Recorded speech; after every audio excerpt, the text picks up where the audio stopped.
ప్రభు అయిన యేసు క్రీస్తు నామమున మీ అందరికీ నా యొక్క వందనములు. ఈ యొక్క సమయమందు ఫిలోమోనుకు వ్రాసిన పత్రికను గూర్చిన కొంత సమాచారాన్ని తెలుసుకుందాం.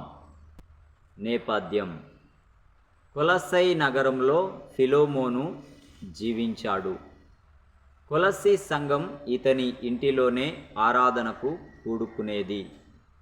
ఫిలోమోను 1వ అధ్యాయం 2వ వచనం.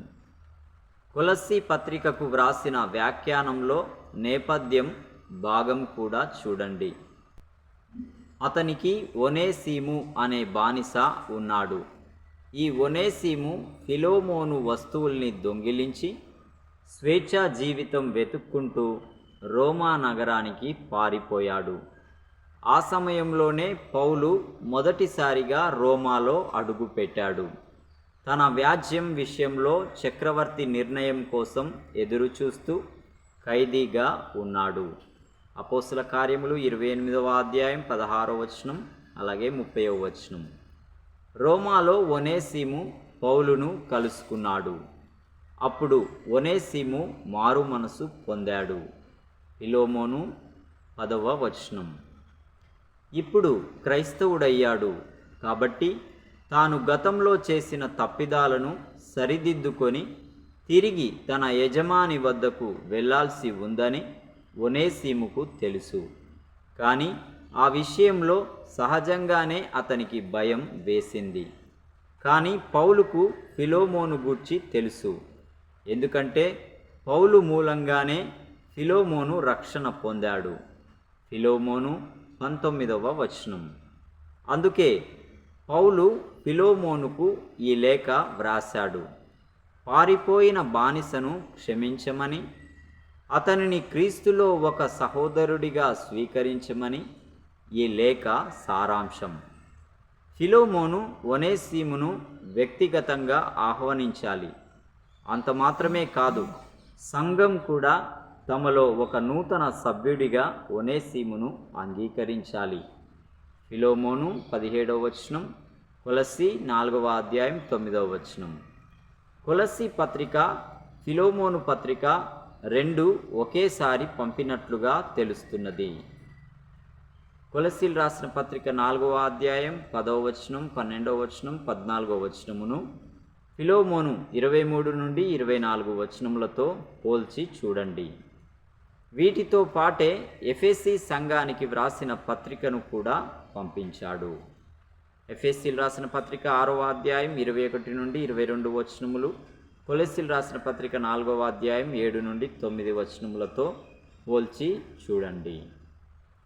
ఈ పత్రికలోని ముఖ్యాంశాలు: పౌలు ఫిలోమోనుకు, అతని భార్య అయిన అప్పియాకు, అతని ఇంట్లో కూడుకునే విశ్వాసులందరికీ శుభాలు చెప్పాడు. ఆర్కిప్పుకు కూడా వందనాలు చెప్పాడు. ఈ ఆర్కిప్పు బహుశా ఫిలోమోను కొడుకై ఉండవచ్చు. ఈ ప్రాంతంలో దేవుని పరిచర్య చేస్తూ ఉండవచ్చు.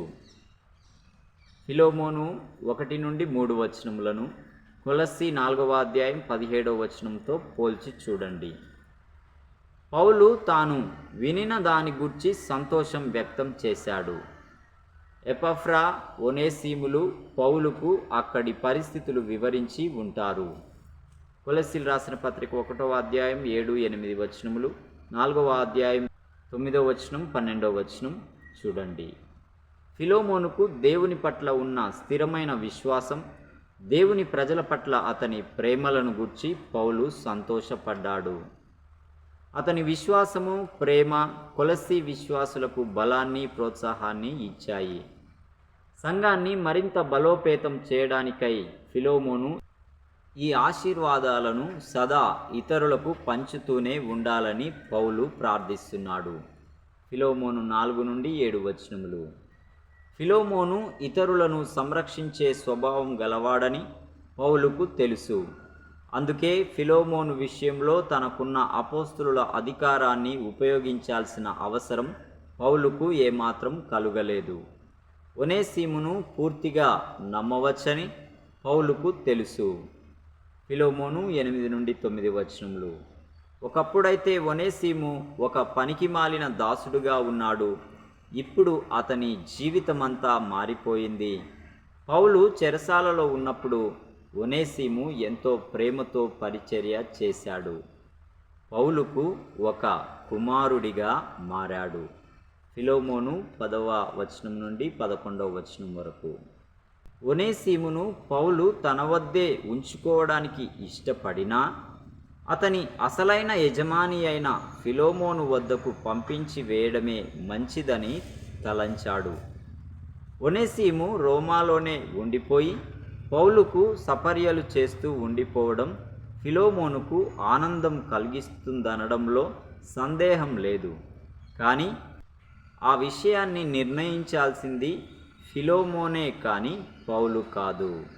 ఫిలోమోను ఏది చేసినా పూర్తి స్వాతంత్ర్యంతో చేయమని పౌలు కోరాడు. పౌలు అతన్ని బలవంతం చేశాడు కనుక అతడు నిర్ణయం తీసుకోకూడదు. ఫిలోమోను 12 నుండి 14 వచనములు. కొద్ది కాలం పాటు ఒనేసిము ఫిలోమోను నుండి పారిపోవడం ఒకవేళ దేవుని చిత్తం కావచ్చు. ఎందుకంటే అలా వెళ్ళడం వల్లే శాశ్వతమైన రక్షణ పొందగలిగాడు. ఇప్పుడు అతడు సోమరిగా ఉంటూ సహకరించని దాసుడు కాదు. ఇప్పుడు అతడు క్రీస్తులో సంతోషంగా సహాయపడే సోదరుడు. ఫిలోమోను రాసిన పత్రిక 15-16 వచనములు.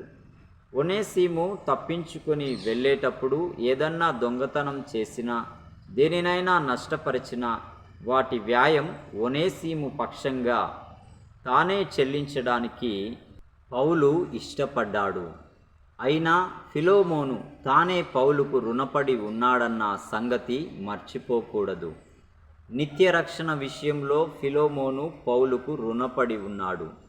కానీ ఫిలోమోను స్వేచ్ఛగా ఒనేసిము రుణాన్నంతా క్షమించి వేస్తే అది పౌలుకు సంతోషాన్ని కలుగచేస్తుంది. ఫిలోమోను 17 నుండి 20 వచనములు. ఫిలోమోను ఉదారంగా వ్యవహరిస్తాడని పౌలు నమ్మకంగా ఉన్నాడు. తాను సూచించిన దానికంటే ఎక్కువగా స్వాతంత్ర్యాన్ని ఒనేసిముకు ఫిలోమోను ఇస్తాడని పౌలు నమ్మాడు. ఫిలోమోను 21వ వచనం. తాను త్వరలో విడుదలై కొలస్సీని దర్శించాలనే ఆశను పౌలు వ్యక్తం చేశాడు.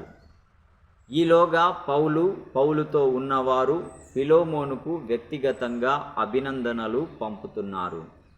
దీనితో పాటు కొలస్సైలో ఉన్న సంఘ సభ్యులందరికీ కొలస్సీ పత్రికలో శుభములు పంపారు. ఫిలోమోను 22 నుండి 25 వచనములతో కొలస్సీ 4వ అధ్యాయం 10 నుండి 14 వచనములతో పోల్చి చూడండి.